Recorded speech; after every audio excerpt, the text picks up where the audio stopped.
I'm Vance Sebastian here with my co-host S.A. Baz Collins for this week's Written on the Edge, Season 8, Episode 22. In this week's episode, we'll be discussing Christain Baines' novel, My Cat's Guide to Online Dating. Then we'll move on to this week's review of Desert Fury. That's right, we're pulling out an old movie that was filmed right after the Hays Code hit. And then we'll share what's got our attention this week.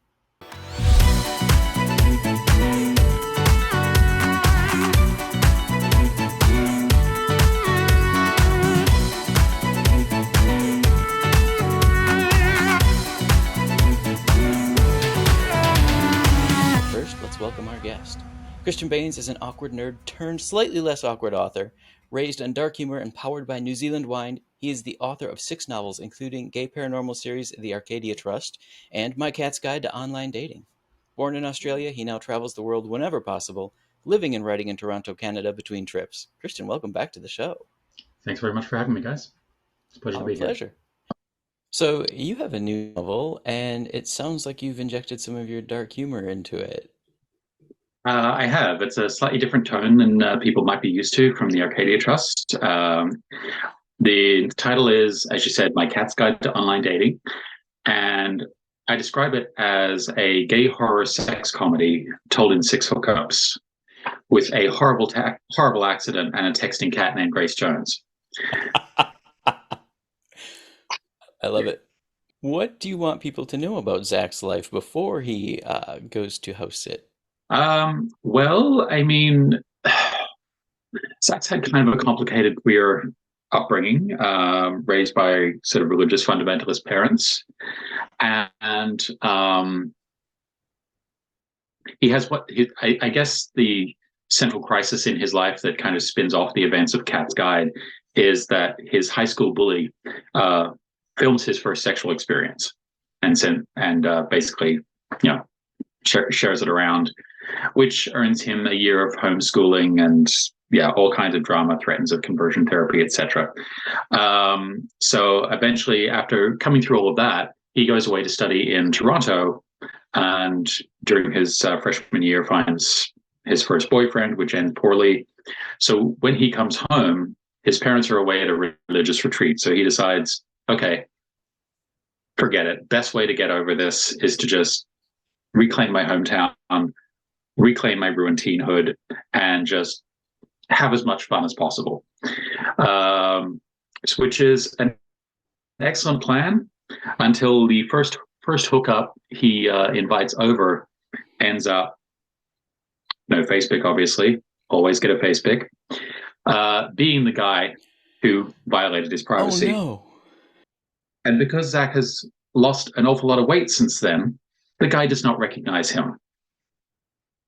So Zach decides, okay, this could be awkward. I could just tell him to get out, or I could take the opportunity for some slightly perverse and vaguely satisfying revenge sex, which he does, except that it ends with the guy recognizing him, trying to get violent, and winding up in a crumpled heap at the bottom of the stairs. Oh my God. So as for who's responsible for that, I'd like you to meet Grace Jones. Epic. So what? Wait. So Grace Jones has been Zach's faithful companion through much of his teen years and is waiting for him when he comes home. And of course, Zach has never had to dispose of a dead body before. And unlike any normal, healthy, adjusted person in a regular situation who would call the cops and ambulance and tell the truth about what happened, Zach being deeply closeted, that's not an option. So, as Grace Jones very correctly points out, you've never had to hide a body before, Zachary. So there's a lot of freezer action by the end of the story. And then Grace Jones has a completely alternative agenda, which probably wouldn't occur to any normal person trying to deal with a problem of corpse disposal. But it leads Zach to several other hookups. And throughout the course of that, he learns more about himself, about what he wants from relationships, about, it's ultimately a book about a young man pushing past sexual shame of conservative upbringing. So I mean that's kind of the heart of the book, told through all this absurd, over the top shenanigans, I guess. Hmm. So yeah, that's what I mean. It's a totally different. It's still within like the horror fantasy world, but it's a totally different vibe to stop it. It's a totally different vibe to the Arcadia Trust books or Skin or anything I've done before. So yeah, it's been a fun journey. Where did the inspiration for Grace Jones the cat come from? Oh, um, depends if you mean the character or the name. I mean, it just sort of. I was gonna initially just do a book about a guy, learning aspects of himself through a number of hookups, which is kind of inspired by Camus's book Tricks, where he was basically writing about real guys he'd hooked up with in Paris. And I thought, well, I can make this a little weirder.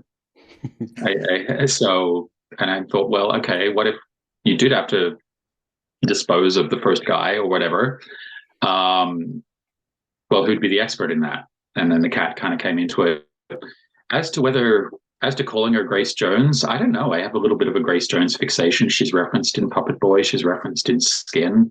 I'm Hmm. probably going to give her a rest after this because there's only so many times you can go to the well. But I think in terms of like, if the cat is this sort of magnetic, intriguing, but also kind of scary goddess figure, Grace Jones is kind of a perfect fit to that. Right, Hmm. exactly. And there is something inherently queer, even though like she's not. Like, she just exudes that queer icon sort of energy.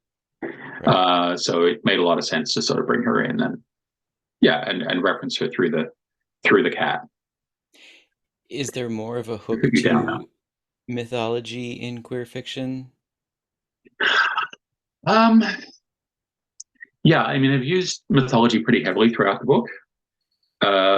There are some very direct references with regards to Grace Jones, suggesting the reasons why she basically asks, tells Zach to keep hooking up with guys despite the fact he's dealing with this crisis, which she's promised him very nebulous help with. Um, so it delves into questions of, okay, what actually is this cat? What's the story? How did it learn to text? What is this ability for communication or communicating with him through his dreams or whatever? So there's that direct mythology spun out of that. I think I reference like there's a reference to the Egyptian god Sekhmet in there, who was the lion goddess who had to be subdued from eating the world by being made to drink vats full of beer and blood. So that was one story I drew on. Um, I just basically looked for any wild cat related stories I could find to throw in there. Nice. But there's also more real kind of everyday mundane elements of mythology. Like there's the mythology of idealized body. Like Zach grows up as a teenager,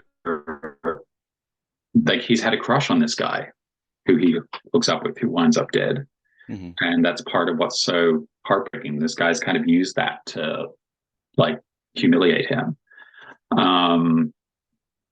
And it's kind of getting past that kind of idealization of body or that feeling you need to look a certain way or be a certain way. That's kind of become like an internal queer mythology. There's the mythology of the idolized diva through Grace Jones. There's the mythology of cinema, like Zach's first job and a major part of his sort of cultural emancipation. Because remember, he's had like a hardcore Christian upbringing. Hmm. Is through what he was able to see through his job at an art and retro cinema. So there's that kind of arts worship and mythology there. So yeah, it's a lot of it's ultimately I describe it as a magical realism book, though I don't mean that in the kind of Latin cultural sense. It's just literally here's a story that's playing out in the real world where magic Hmm. has interfered. Very cool. So that's kind of given me license with regards to um, some of the mythological elements that get mixed in there. Sure. anything else you want folks to know about it? Because I don't want to spoil it. No, I don't want to spoil it either. I mean, it's a difficult book to spoil.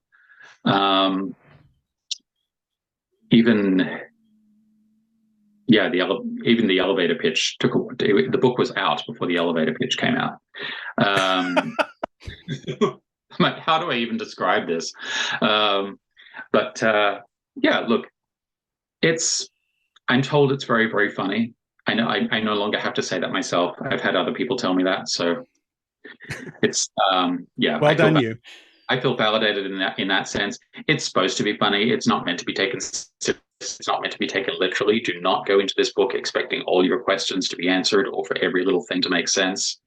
But like I said, dark horror sex comedy deals very much with our ideas about body, and just being. One thing Zach learns through it is being very open in the way he looks at relationships and how he relates to people. So it's a good idea if readers want to go in, just have an open mind as well. Very cool. Did you want to hold it up so the folks on Absolutely. YouTube can see the cover? So we go. I'll hold it. It's white, so I'll hold it a little bit. So there you go. There you go. It's a great cover. Thank you. Yeah, very happy with the cover. So, and I think it captures the tone pretty well. Yep. Nice. So yeah, that is my cat's guide to online dating. That has been my child and occupation for the last couple of years. Was there a moment of inspiration for it, or did you actually to plot it? Well, like I said, it was it sort of started out like as a pretty straight ahead literary collection of short stories based on various hookups, and partly, I mean, in terms of whether it was inspired by anything real. I had just come home from a 2-month stay in Berlin, and I was staying with my parents for a few weeks, expecting immigration paperwork for Canada to come through. And a few weeks turned into a couple of months because it's immigration paperwork. And I was meeting new people. So that may have been the beginnings of the story, but it took a couple of years after that before it sort of took shape as what it is, and then it turned into a gay horror sex comedy. So I love it. I love it so much. I want to meet your muse. What, the cat? Well, it's Grace Jones. Yeah, apparently it's Grace Jones. Yeah, well, it is Grace Jones. Yeah, so thank you. So what is up next for you? What is up next for me? Coming back to the Arcadia series. At the moment, I'm very close to a first draft being done of the 4th in the series. Nice.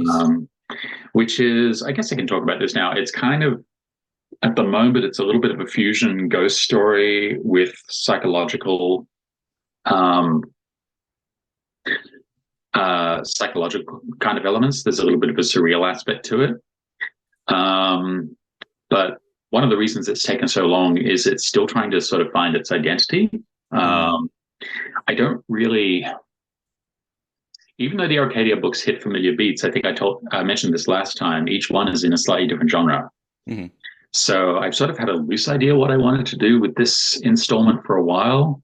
But yeah, it's been really slow going, and it's just nothing has really come out and said, okay, this is what this book is. But I'm aiming to have it out by Halloween, so who knows? It's I better find that rhythm soon. Beyond that, there may also be a prequel to Arcadia in the works. Oh wow! So that'll be set in Berlin. So again, very different tone, very different characters, and it's going to be set in the years of the Weimar Republic. So doing a lot of sort of research and prep work for that at the moment, and I'm hoping to have that out next year. Very excellent. Nice. You need to come back and talk to us about it when it's ready. Yeah, absolutely. I would love that. Please do. Which social is best for people to reach out and connect with you? I'm on the socials. You can join the old people and find me on Facebook. Facebook.com Christain Baines author. You can also find me on Twitter and Instagram as XTIANBAINES. and Goodreads, or follow me on Amazon as well. You can also go direct to my website and subscribe to my newsletter, which is christianbaines.com. My newsletter includes interviews with other authors I try to do every few weeks, like profiles of what I'm reading, what I'm listening to, good movies I've seen, occasional opinion pieces, and of course all the news about where I'm going to be, what I'm going to be releasing, things like that. So perfect. Any final words of wisdom? Final words. Oh God, this is what we mentioned about the sliding between the sage elder and the I will give one final plug. If you are for anyone in the Toronto area, come along to Queer Noir. It is on June 1st at Glad Day Bookshop from 7 p.m. It's going to be hosted by authors Hope Thompson and Jeffrey Round, and it is about half a dozen top queer Canadian crime authors. Awesome. And Grace Jones, because you can't have good crime without someone who's skilled at hiding the deed. Right. So, And what city is that in? That is in Toronto. Okay. June 1st. Yes, June 1st. And if you're in the Denver area, I will be at the Bold Strokes Books booth for Denver Pride as well. So come say hello, get your book signed. And that's June 24th, 25th. Okay. It's the last week of June anyway. Nice. Wow, you and Grace are going to be all over the place. Right. We have been all over the place this year. We've been, we started the year in Australia. We went to Sydney World Pride. That's the first ever reading from Cat's Guide. We arrived. My books did not. But oh no! But that was fine. Like we took over my former local bar there actually, and that was really fun. So that was amazing. Sydney put on an awesome show for World Pride. Did a reading in Brisbane. Did Saints and Sinners, which is a fabulous festival in New Orleans. Rainbow Book Fair in New York. So we've been jumping all over the place. So yeah, it's been a lively kind of year so far. But looking forward to Queer Noir in Denver for sure. Well, and listeners, if you can't think of a better reason to follow this man on all the social media platforms, that is it, because he may be coming to a locale near you for a festival soon. There you go. Try whenever possible. So, I mean, the pandemic made us all realize just how lucky we are to be able to do it, right? So, right. We've got to make up for lost time right now. Perfect. All right, we'd like to extend a huge thank you to Christain Baines for joining us. Christain, thank you so much for coming back. Guys, always a pleasure. Thank you so much for having me. Absolutely. Always good spending time with you. Yay. All right, we at Written on the Edge are proud to introduce you to new media by queer content creators. If you enjoy learning about new artists or familiar old artists with new works like Christian's book, and say hi to Grace Jones there. Like and subscribe so you get alerts for new episodes. But now, on to our review. I'm just curious. You're always with Eddie. You always seem to have been with him. But there must be some of you apart from him. What do you want for yourself? Why would there be some of me apart from Eddie? Two people can't fit into one life. You seem to think so. What if he retires or if he marries? He won't retire and he won't marry. He married once. It didn't turn out so good. Did you know her, Angela? Yeah. I lived with them, too. I knew Eddie Bendix a long time before he met Angela, and I'll know him a long time afterward. And I'll know him a long time after he leaves here.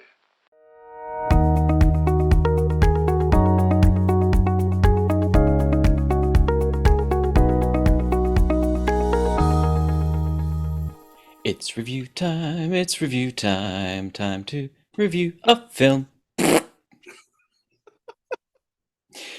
This week we're reviewing Desert Fury. That's right, we dipped back into the era of cinema that happened right after the Hays Code was solidified and forced upon Hollywood.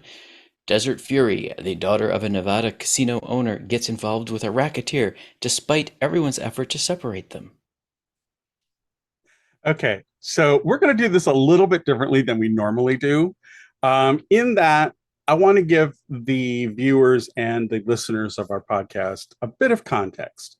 One of the reasons why Vance and I decided to do this one is that we had put a pin in a previous review that we did several months ago on Celluloid Closet and The Silver Screen Color Me Lavender, which are two documentaries that deal with queer cinema and its evolution through time. Now, before the Hays Code that Vance just referenced, there was a lot more permissible, and we actually have some older movies pre-Hays Code that we can review just to give what happened before kind of flavor. But the Hays Code was all about, we're going to make everything as banal and bland and cis heteronormative as you can make it, even before they had the terms to describe it.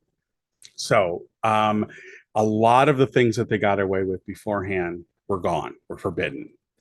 And so this movie, it was about 9 or 10 years after the Hays Code was fully implemented. It was like 36 to 38 when all of that started to shake out. And the Catholic League was the one that was really driving it. And they put the screws to Hollywood, and a lot of the other denominations kind of joined them in the chorus of, we need to straighten out Hollywood kind of thing.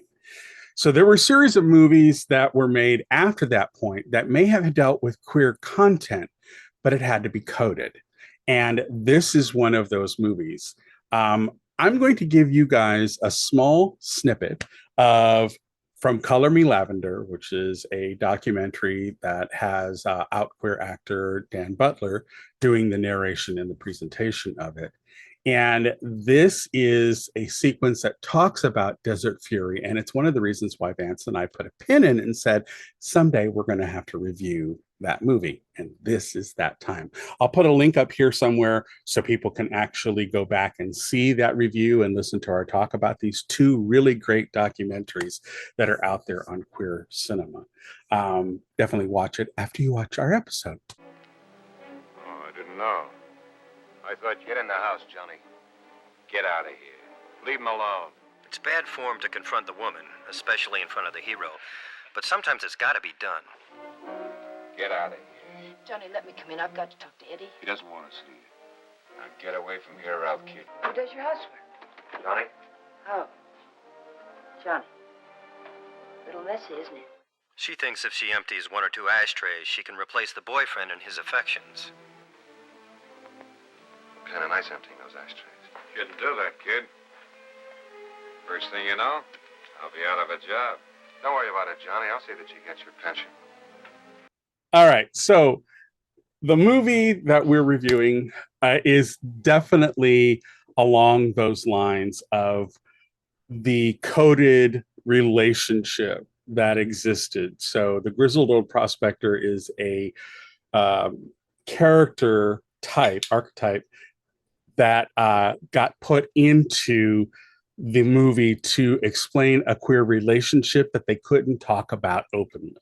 So Desert Fury, I have to tell you, I'm flying the poster from the movie. If it doesn't scream just from the poster alone, dime store novel pot boiler, and you don't get that from that poster, I don't know what will convince you, because every line in this movie thought it was a gem. Every line. Mm-hmm. I'm going to let you talk first, Vance, and then I'm going to give you my thoughts. So in terms of stepping into this film, yeah, I mean, late 40s, melodramatic, over the top. But I will point out that there are elements of the plot that feel like they're going somewhere and never do. Yeah. So Paula is the young girl. Fritzy is her mother. Mm-hmm. And Eddie Bendix is the male interest. I loosely use that term. We'll put in quotes. There are hints that Paula looks like Eddie's ex-wife. Hints that, and like they tiptoe around it, and sometimes it feels like they're about to reveal that Paula might actually be Eddie's daughter, but they don't actually ever say that. And then it never actually manifests, and then there's a relationship between Paula and Eddie, and so you're just kind of going, was this written by 4 people who didn't talk to one another? Because it feels like separate writers just sort of took all of their work, threw it on a table, did a little shuffle, and said, let's make a movie. And I'm sorry, but her mother, Fritzy, Oh. foofy name for a hard lipstick lesbian woman.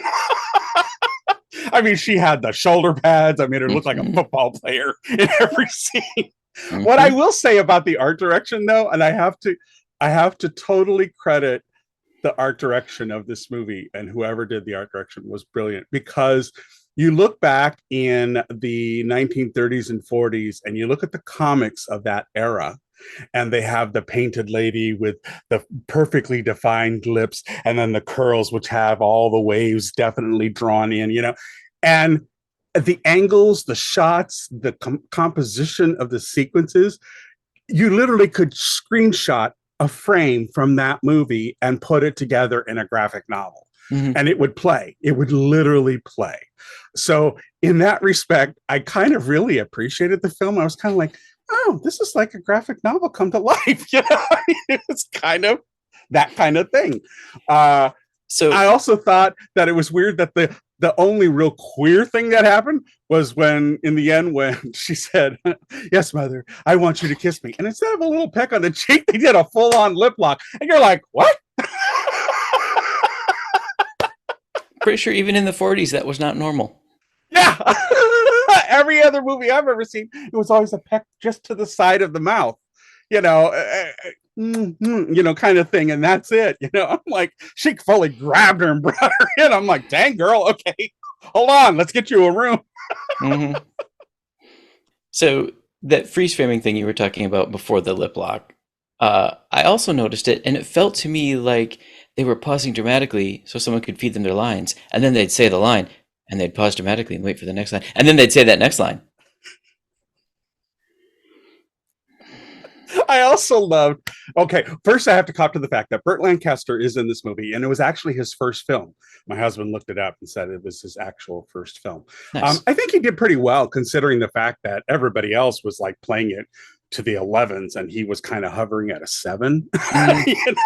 He's like, he and the judge and maybe the sheriff were like the most muted characters in the whole movie. I know. Even the bus driver who gets coffee thrown on him toward the end, he even played it up big. But that's just it. They're the lawmakers in a world of criminals. Yeah, true. Because it does deal with a lot with gambling. It takes place in Nevada, so it's got a lot of the gambling overtones in it. When that was still starting to happen, you had Las Vegas mentioned, but it was still very much a cowboy kind of town, and all the major players weren't in play yet. Bugsy Siegel was definitely part of that realm at that time, and this Eddie Bendick's characters kind of portrayed along those lines. That's kind of the feeling I got, was he was a Bugsy Siegel kind of patterned character. So yeah, it was, it's funny. I love old films, and I have to say, I love old color films from that era, because the color is so rich and so heightened. This was oversaturated, though. I mean, come on. But I love that. That's one of the things I love about those old films, is that the color is so rich. You think if you lick the car that's red, it might taste like cherry. You know what I mean? But it's got that Wizard of Oz kind of feel to it all the time. Not the Kansas part, but the actual Oz part. Right, all the time. All the time. Anyways, and then my husband he said he thinks, and we don't know. I'll check it out, and I'll post it here if there's a correction. But he thinks that the ranch house that was used from the location shot is actually John Wayne's ranch that he had and owned at that time. And I guess he said it's for sale now. So people, if you're out there looking for some Hollywood memorabilia, John Wayne's ranch house is out there, and it's for sale as of the recording of this episode. Anyways, it's a fun romp if you want to watch an old film and just be taken away by the hard talk, and because the mother is called Fritzy sometimes, and she's called the mother sometimes, and then she's always calling her her baby, and so it's got all these cliche phrasing from that era, and all that was missing is the Andrews sisters didn't make an appearance like they should have. That's all. That's all that's missing. They should have had a number at the Purple Sage. That's the only thing that was missing from this movie.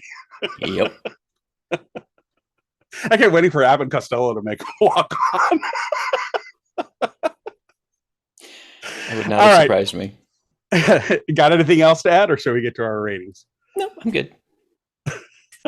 I'm going to give this one 4s across the board, only because I love old films, and this is a pot boiler, and I probably will watch it again because I just like the dialogue. It's so over the top.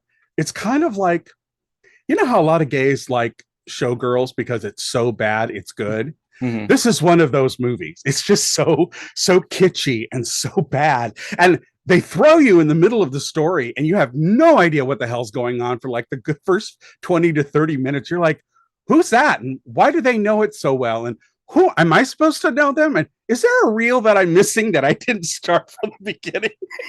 It really throws you for a loop for the first 15 to 20 minutes of the movie. You have no idea what the fuck's going on. So what you're just talking about with the delivery reminded me of just my own acting training. When actors are on stage, you have to hold people's attention because their minds are all over the theater and Right. But when you're acting for film or television, the camera is a laser. The camera is people's focus. So you don't have to be so big in your actions. Everybody in this movie was a stage actor in this movie. Everybody. Big time. And they were on Broadway, and you were in the seat in the very back of the theater. Yes. Hold on. My husband has a comment to add. It's a high school production. It's a high school production. Hollywood High. It probably was. Yeah, I mean, broad strokes. There was no subtlety in any of the acting in this movie. And then I kept going every time he bought her. Burt Lancaster's character Tom bought Patsy. Paula kept buying Paula a soda. She never really had it. She's just like the first time you bought it, she set it down and then she got up and left. And then so it's like there were sequences like that. And then they brought the burgers and the burgers just sat there on the table. It's like, okay, you people don't actually engage in any of this shit. Why are you bothering to do it?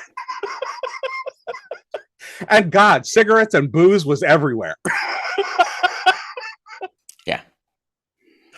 Anyways, I'm sorry. Get to your ratings. Mine were almost 4s across the board as well, with the exception of script screenplay. I thought there were too many holes in the actual story, too many dead ends, too many wrong turns, too many red herrings. It detracted from the story, so that one I gave a 3. Everything else I gave a 4. So your final is a 3.75? 3.75. 3.9 if you let me go there. Okay. I write it numerically, so it's fine. Okay. So that's it, kids. If you want to watch something that is definitely worth popping some popcorn and getting your favorite beverage and just sitting down to an old-fashioned, super saturated with actually the desert sequences are actually kind of nice to look at. They're almost painterly in the way that they look, But it's a fun pot boiler. It don't take it seriously. It's over the top. You see the ending coming a mile away, but from the first frame, the hint is there. That's where you're going to end up. Ignore the incest. What? Ignore the incest. Ignore the incest.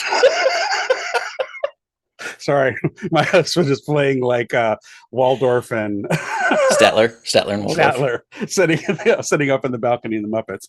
The children will have no idea what I just talked about, but we older cats in the neighborhood know what I'm referencing. So definitely check it out. It's fun. We wanted to kind of finish the pin in our previous review to come back to this because it was one that we had commented when we saw it in the original documentary. We said, we should probably do that just for kicks. So this is the result. And with that, on to what are we on about? Dun, dun, dun.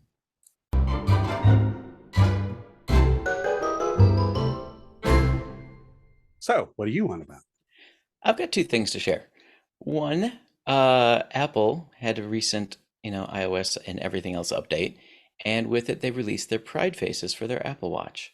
And I sent Baz a picture. Hopefully, he'll play it for the YouTube. But all of their new Pride faces are the colors of the inclusivity flag. So go Apple, because that's going to be on everybody's wrists. Excellent, excellent. I love it. And Thing two, when Miss Dolly Parton was inducted into the Rock and Roll Hall of Fame, she said and she promised that she would write a rock and roll album. The album is apparently done, and one song has been pre-released from it, titled World on Fire. And I would just like to read you a little midsection of this song. Don't get me started on politics. Now, how are we to live in a world like this? Greedy politicians, present and past, they wouldn't know the truth if it bit them in the ass. You go, girl. Dolly Parton came out swinging against politics in the way Dolly Parton does. She put it in song. That's right. You get there, girl. Go get your coin. If Definitely. you have, and I've heard the song. It's actually kind of good. I really like it. It's a good song. It's definitely thought-provoking and yet still musically fun. And it's what rock does best. Yes. It actually is. Rock music was always a political stance. Mm-hmm. Even when it was started in the Black culture, that was the whole reason why this stuff started to rise. It was their way of dealing with the oppression. So, history lesson for the rock fans out there. Mm-hmm. All right. So that's all you're on about? Yes. Okay. So what I'm on about, I only have one thing. It's tied to my Who Won the Week. So what am I on about? Because the writer's strike is happening and it's going on now, and we at Rope Podcasts are obviously a stable of writers that watch and listen to our podcast, as well as readers and viewers. We fully support the writer's strike. These people are not being paid. And just to give a context about it briefly, basically the ways that writers are paid. Now, let's be clear about this.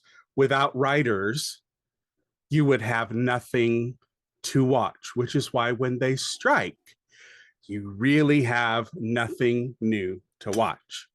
So writers literally are the crux of everything. You don't have great directors, you don't have great actors, because they'd have nothing to perform. It would all be improv and it would be a mess and there would be no cohesion. Writers are the people who put the thoughts on the page. So we fully support them. We stand with them and we hope that they get all that they are asking for. Now, what are they asking for?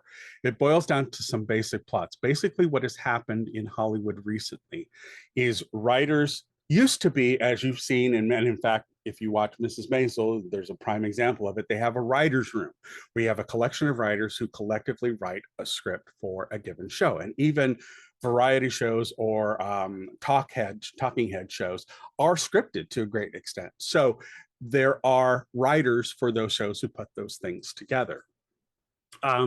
What Hollywood has done recently is they are no longer hiring writers to write en masse on a given show. They're gigging it out to what they call mini rooms. And these are small collective rooms where they will pay very little for the script. So much so that several writers who had careers, flourishing careers, now have had to dip into their savings and even take on day jobs just so they can keep writing. That's where they are. While actors and producers and directors get residuals, writers do not, especially if they are in streaming. So a lot of, and you're hearing a lot of studios go, oh, we don't have the extra cap. Yeah, please. You just paid David Zaslav how many million to become CEO, to just make decisions? Come on. This is all bullshit. The studios have the money. They are making profits. Let's be clear about that. So the writers deserve their share of the residuals and the rewards. So we stand with them and I'm all about them. Now, in relation to that, I wanted to give people some options that are becoming available over the next month or so, with a few that are a little ways out, and I'll talk about those when we get to them, for queer content that is available. So these are release dates as I have them as of the recording of this episode. They could be subject to change. Heartstopper season 2 starts on August 3rd. Foundation season 2, which has openly queer actor Lee Pace, starts July 14th. Star Trek Strange New Worlds starts June 15th. Outlander starts June 16th. Season 1 of Extrapolations is out now, and it looks like to be a very, very cool show. There is a funny show that's out on Peacock called Mrs. Davis, which has a really unusual premise. It's out now. Star Trek 4 with Pine and Zachary Quinto cast members, the Kelvin timeline, is going to have a new movie out, says currently by December of this year. Sweet Tooth season 2 is starting in June. I don't have the date and I forgot to write that down. I'll put it up here somewhere. American Born Chinese, which has Michelle Yeoh, Stephanie Sue, and I can't think of his name now. Ke Kwan? Yeah, Ke Kwan are in it. It's called American Born Chinese. It comes out on the 24th. So as of the publishing of this, it will have been out a week. So definitely check that out. Blue Beetle is out on August 18th. A Haunting in Venice is out September 15th. And season 2 of Loki comes out on October the 6th. So just some things to look forward to, and I'll fly them here so people can see all those dates. But it's something to keep up. If you're a Marvel fan, watch the credits of Quantumania, which just dropped for all Disney Plus subscribers, because Loki makes an appearance in the credits. Oh, cool. Very cool. The other one that I missed was My Big Fat Greek Wedding 3. Which is out on September the 8th. And the only reason I definitely want to watch it is because it's the last film Andrea Martin made before she passed. So definitely looking forward to that. And plus, we love Mia Barbaros and her Connie and Carla. So that I just wanted to bring people up to date on what's going on out there. My Who Won the Week are all of the professionals who are standing with the Writers Guild and supporting them by not crossing picket lines, by shutting down productions in solidarity with the writers. Every single one of them that is standing up and actually speaking out are going on newscasts and on different programs that are still available that are running now. They are talking about it. They're making the case known. They're making the case of why this is important. We need to be able to provide a living wage for writers. If you want to continue consuming this content, you need people that are going to write it.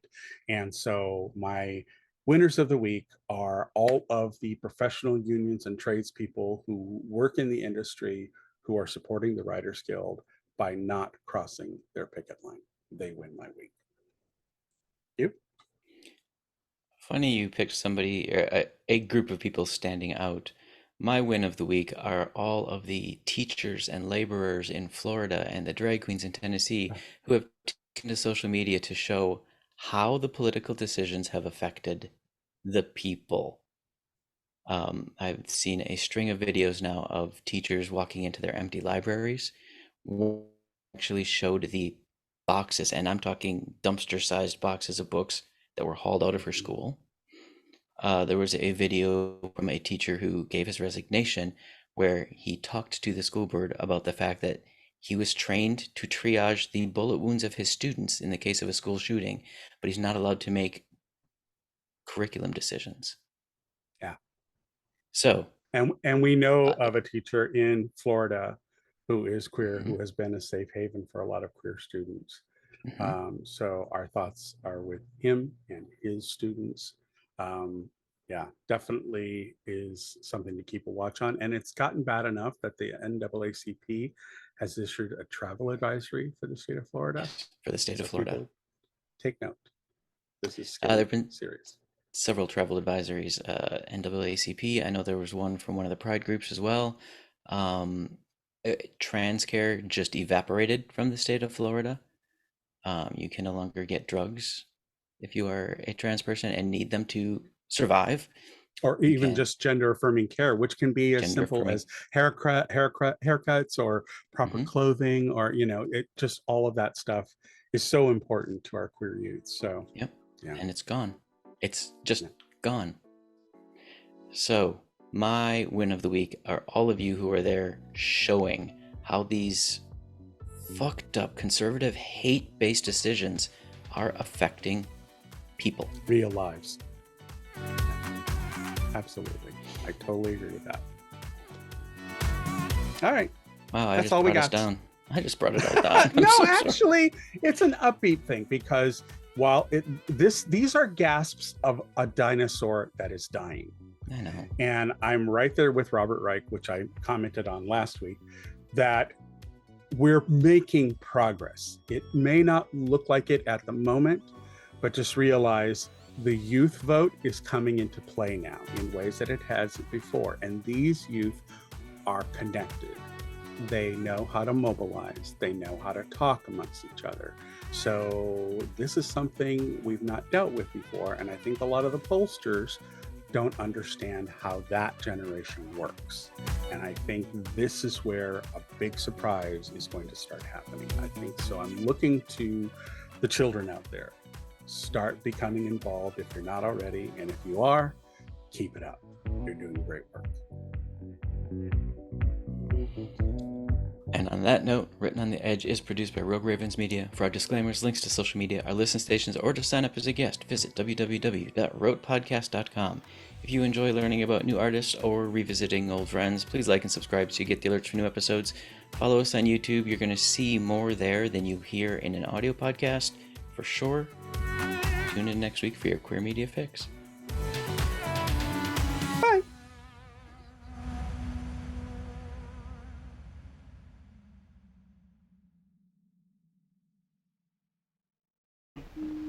Oh, what's that? Closing time. The bums rush in melody, dear.